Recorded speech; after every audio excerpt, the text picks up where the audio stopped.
오늘은 기독교 절기상으로 맥주 감사절입니다. 저번 주에 제가 광고를 드렸어야 되는데 이렇게 가끔 하나씩 제가 이렇게 빼먹습니다. 광고를. 맥주 감사절의 의미는요, 이스라엘 땅에 있어서의 최초로 곡식의 결실을 거두는 그런 절기입니다. 그러면 우리는 요사이 보리 농사도 안 되는데 무슨 맥주 감사냐? 뭐 그렇게 생각하셔도 괜찮습니다. 근데 이것은 신약적인 의미로는 부활의 첫 열매이신, 첫 수확이신 예수 그리스도를, 그 예수 그리스도를 예표하며 예수 그리스도를 그분께 감사하는 절기라고 보시면 됩니다. 또 하나는 오늘이 7월이죠. 7월 5일이잖아요. 이미 2015년 상반기가 다 갔죠. 지난 6개월 동안에 얼마나 감사했어요. 인도하시면. 지난 6개월 동안에 정말 주님 저희들을 눈동자처럼 지켜 보호하신 거 정말 감사합니다. 그래서 이 첫 열매 제가 수확한 거 주님께 드립니다라는 그런 마음으로 드리는 것입니다. 그러나 여러분, 이 헌금이라는 것은요, 여러분 어떤 도전받지 마세요. 여러분이 마음속에 하나님께 감사하다 그러면 드리면 드린 것이고, 만약에 그 감사하는 마음이 아직 없다 그러면 안 드려도 상관없습니다. 그건 여러분이 인도 받으시면 되는 것이고. 자, 어쨌든 오늘이 바로 맥주 감사주일입니다. 여러분들은 영화 자주 보세요? 저는 한때 참 영화를 자주 봤었는데 요사이는 거의 못 봅니다. 시네마 천국 여러분 아세요, 영화? 제가 재밌게 봤어요. 인상 깊게. 카사블랑카라는 영화, 좀 오래된 영화죠. 거기에 나오는 험프리 보가티의 그 연기, 잉그리드 버그만의 그 연기, 저 눈에 선합니다.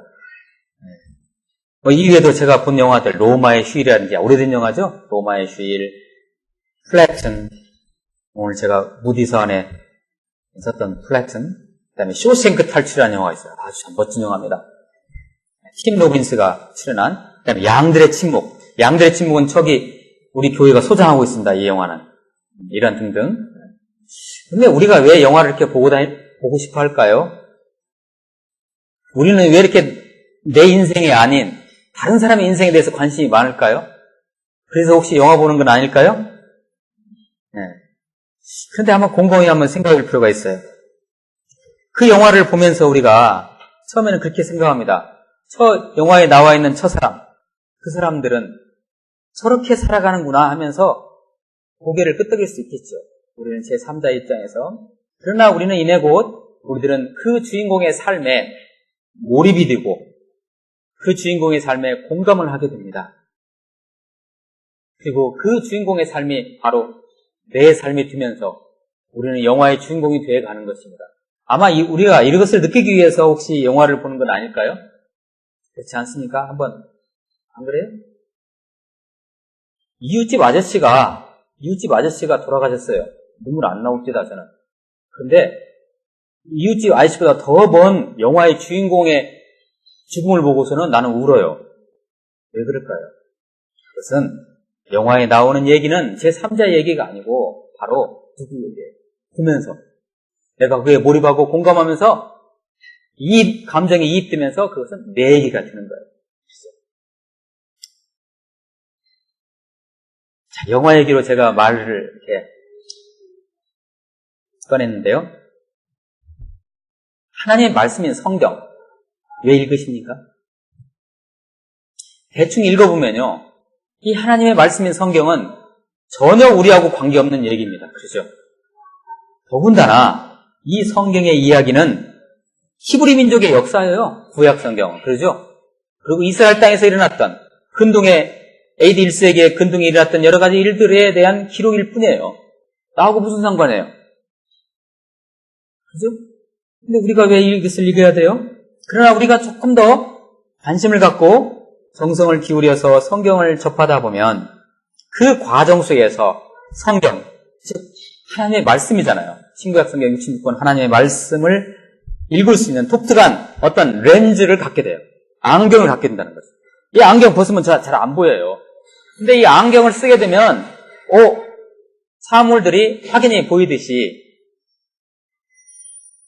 성경을 이렇게 읽으면 안 읽어져요. 근데 어떤 영적인 안경이 나한테 주어지기 시작하면 그때는 성경의 글씨가 보이기 시작해요. 성경의 글씨가 읽혀지기 시작해요. 우리는 이것을 영적인 용어로 성령이라고 해요. 성령을 받으시면 그때부터 성경이 읽혀지기 시작합니다. 그 전에 읽는 것은요, 그냥 글자로 읽는 거예요. 처음에는 성경 구절 속에서 내가 철저히 소유되었어요. 아무리 읽어봐도 이게 무슨 말인지도 몰라요. 데살로니가 후서 그러면 이게 무슨 말이 돼? 이 명칭조차도 생소할 수도 있죠. 그런데 어느 날 내 자신이, 아니 내 영혼이 그 말씀의 행간 깊숙한 곳에 들어가 있음을 발견하게 됩니다. 성령 받는 거예요. 가슴이 울컥하기도 합니다. 탄성의 감동이 밀려오기도 합니다. 그리고 이렇게 외치기도 합니다. 아니 어떻게 이 쓰인 글이, 어떻게 이게 쓰인 글이 나에게 이렇게 말할 수 있단 말인가? 어떻게 이 쓰인 글이 나를 이렇게도 잘 보여준단 말인가? 나를 이처럼 분석하고 분해해서 잘 말해주는 글이 또 어디 있겠는가? 나는 탄성을 지르게 됩니다. 안 그렇습니까? 여러분, 오늘 이 설교는요, Yesterday Once More 제목이, 제가 개척한 초기에 2008년 1월 13일에 했던 설교입니다. 다시 한번 하는 거예요. 성경이 말씀하시는 것은 여기에서 멈추지 않습니다. 나의 현재의 모습을요, 옷 벗기듯 보여주는 것은 물론이거니와 나의 부끄러운 과거는 물론이고 나의 추악할 대로 추악한 죄의 모습까지도 적나라하게 보여줍니다. 하나님의 말씀인 성경이요. 다시 말해서 죄의 모습 속에 나와 하나님과의 관계를 진단해주고 현재에 걸어가는 모습을 인식하게 하고 앞으로 내가 어떻게 살아야 하는지에 대해서 명쾌하게 조명해 주십니다. 뭐가요? 하나님의 말씀인 성경이요. 그래서 우리 인생의 해답과 모범 답안이 바로 어디에 있습니까? 하나님 말씀. 자, 오늘 설교는 좀 서론이 길었네요. 만만치 않은 세상이잖아요. 서로 싸우고 죽이고 이상한 메르스가 우리의 인생을 갖다가 이상한 방향으로 이끌어가기도 하는 그런 세상 아닙니까? 불안의 시대고 불통의 시대고 불명확의 시대고 불확실성의 시대 아닙니까? 이게 왜 그래요? 우리 인간이 가지고 있는 죄성 때문에 그래요. 네. 이 만만치 않은 이 세상을 우리가 살아가기 위해서는 그냥은 안 돼요. 오늘 여러분 교회에 오실 때 아침 식사하고 오셨나요? 안 하고 오셨다면 어쩔 수 없어요. 알아서 해결하세요.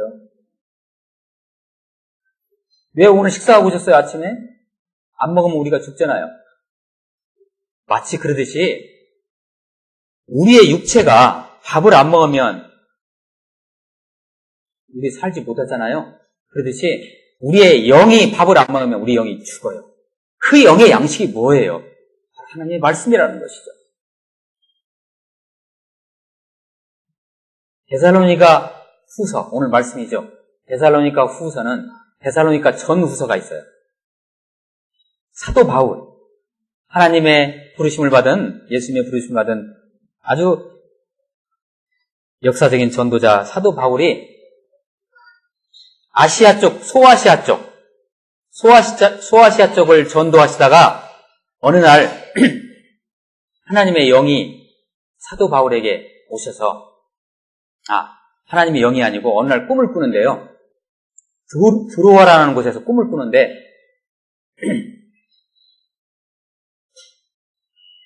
이 사도 바울의 원래 전도의 그 방향은 아시아 쪽이었어요. 소아시아에서다가 이쪽 아시아 쪽으로 가려고 했는데 어느 날 마게도냐에 있는 유럽에 있는 마게도냐에 있는 어떤 사람이 꿈속에 나타나가지고 바울이시여 우리한테 와서 우리한테 예수를 전해주세요 라고 하는 거예요. 그래서 바울이 바로 소아시아 거기서 건너서 배를 타고 건너가지고 유럽으로 건너가서 복음을 전하게 되죠. 그래서 이 세계의 역사가 그래서 바꿔진 거예요. 만약에 사도 바울이 아시아 쪽으로 왔더라면 아마 아시아가 세계를 지배했을는지도 몰라요. 근데 유럽을 갔어요. 유럽의 첫 성이 어디였냐면 바로 빌립보라는 곳이었어요. 빌립보. 그냥 기억하세요. 자, 많이 들으시면 나중에 이제 정리가 되실 거예요. 유럽의 첫 성에 빌립보에 들어가서 거기서 교회를 개척합니다. 첫 번째 교회를 개척하죠. 빌립보 교회.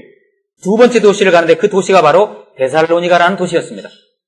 데살로니가의 두 번째 도시에 가서 거기도 교회를 개척합니다. 교회를 개척하고 이분이 이제 계속해서 전도여행을 하는데 소문이 들려요. 자기가 개척한 교회가 성도들이 엄청난 박해를 당하고 있고, 그 다음에 종말에 대해서, 예수님이 다시 올 때 종말에 대해서 잘못된 견해를 가지고 있다는 그런 소식을 들어요. 그래서 그들을 영적으로 바로잡아주기 위해서 쓴 책이 바로 데살로니가 전후서예요. 첫째는, 자, 데살로니가 유대인들이 예수님을 믿게 됐는데, 이들이 바로 같은 유대인들로부터 박해를 당하게 돼요. 그들이 개종함으로 인해 가지고 엄청난 박해를 당해요. 그 공동체에서 추방당하는 것이죠. 그들의 삶이 어려워져요. 그런 상황. 두 번째는 그들이 종말론에 대해서 예수님이 언제 오실 것인가? 그러면 이미 죽은 사람들은 어떻게 될 것인가?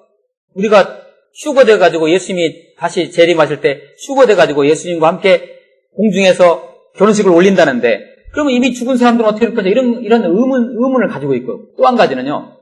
그래서 이들은, 이 데살로니가 성도들은 아주 종말에 대해서 엄청난 집중을 하고 있었어요. 그래서 이제 이 세상은 다 끝난다, 이건 소용없다 해가지고 자기의 모든 재산을 전부 다 처분해가지고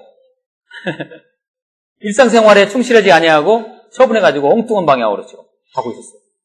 그들의 이런 영적인 사상들을 바로 잡아주기 위해서 쓴 책이 바로 데살로니가 전후서인데, 전서에서는 사도 바울이 좋게 권면합니다. 너희들 그렇게 하지 마라. 좋아, 너희들이 핍박당하는 거 내가 이해한다. 우리 같이 기도하자. 그런데 말을 잘 안 들어요.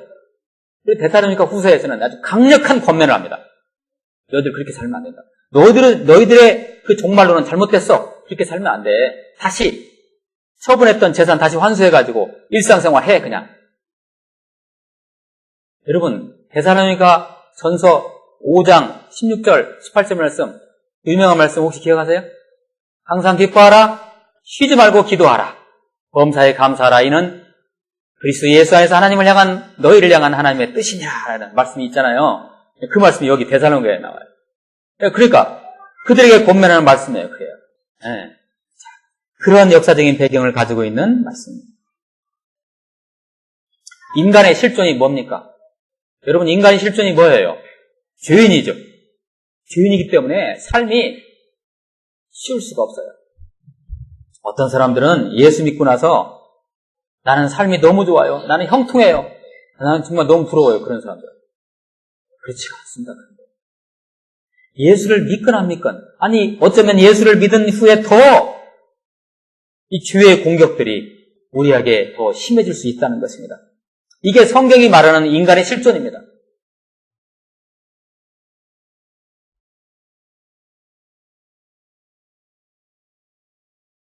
세상의 실존 철학에는 우리에게 현실에 대한 인식은 해주지만, 그러죠?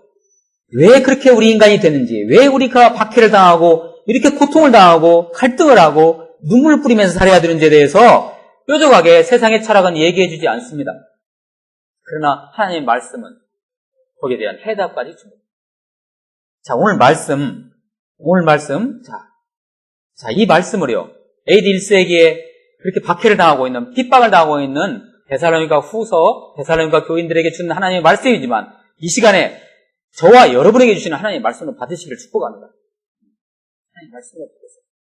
내가 혹시 박해를 당하고 있는 부분이 있다면 거기에 대해서 하나님이 나에게 주시는, 우리 공동체에 주시는 말씀이다라고 받으세요. 자, 오늘 말씀 4절 같이 한번 읽어보실까요? 오늘 말씀 4절 말씀. 시작. 4절. 그러므로죠? 4절 시작.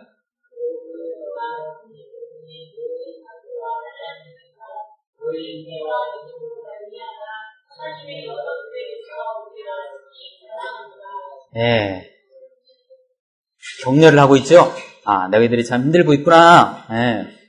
5절 계속해서 같이 읽읍니다. 5절 시작.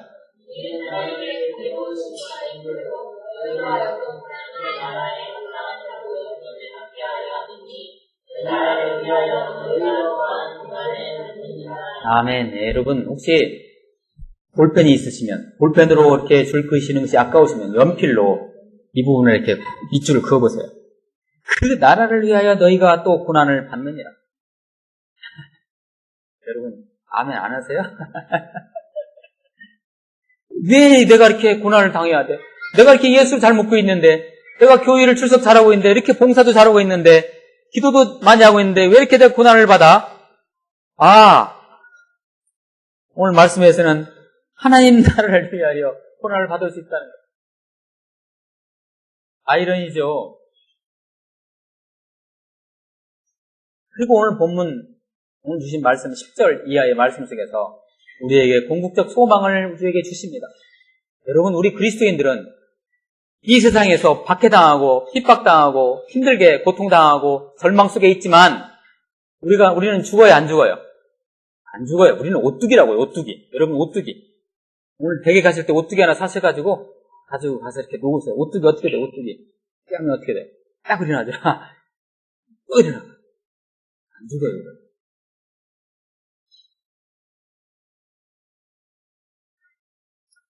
우리가 당하는 고생, 우리가 당하는 고뇌, 고독, 고민, 환난, 핍박, 어려움, 갈등, 곤고 등이 우리를 숨을 죽이듯 우리를 애워싸지만 이것들은 하나의 삶의 과정입니다.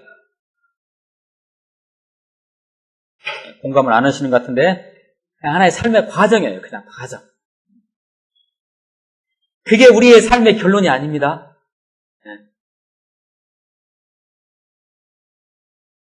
오늘 10절 말씀 제가 읽어봅니다. 잘 한번 들어보세요. 하나님 말씀으로 귀를 기울이시고 그날에 우리 예수님 다시 오신 날에 그날에 강림하사 우리 예수님이 그의 성도들에게서 영광을 얻으시고 모든 믿는 자에게서 기이 여김을 얻으시리라. 우리의 증거가 너에게 믿어졌습니다.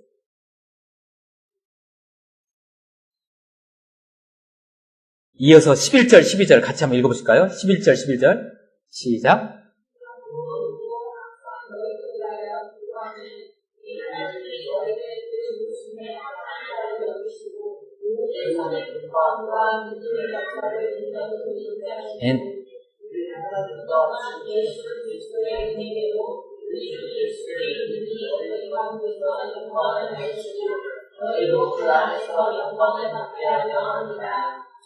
아멘.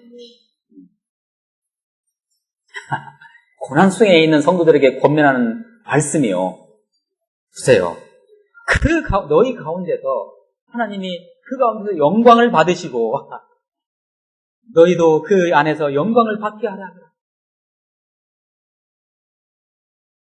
지금은 혹시 공감이 들어오실지라도 시간이 가면 갈수록 아멘으로 받아들이시길 더 축복합니다. 네. 여러분, 우리 하나님께서는 우리를 하나님 나라에 합당한 자로, 하나님 나라에 합당한 자로 교회에, 가정에, 세상에, 이 세계에 하나님 나라에 우리들을 부르셨고 하나님의 선을 이루기 위해서 믿음의 역사를 이루게 하시기 위해서 지금의 우리의 현실을 주셨습니다.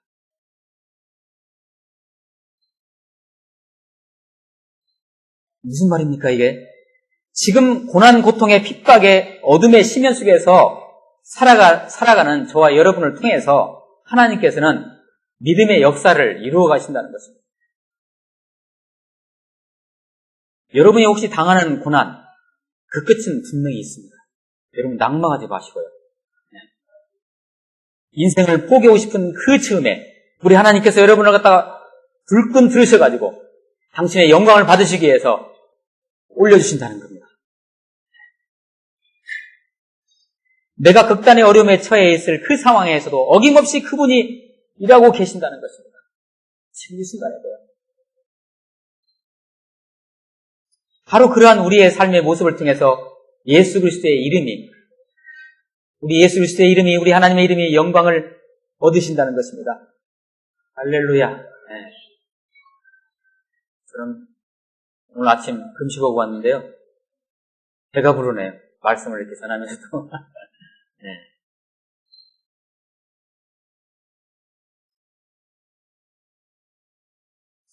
부연 설명해드리면 우리의 이러한 어려운 삶의 과정을 통해서 내가 하나님 앞에 제대로 설 수 있습니다. 이것을 우리는 성숙이라고 합니다.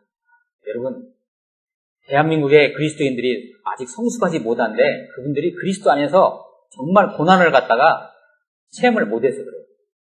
그리스도 안에서 고난을, 핍박을 체험하게 되면 영적으로 성숙하게 되죠.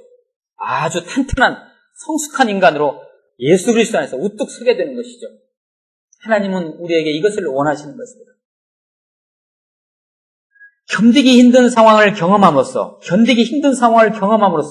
우리 가정이 그리스도 앞으로 돌아올 수도 있습니다. 우리가 겪는 핍박과 고난 중에 교회가 탄탄하게 서갈 수 있습니다.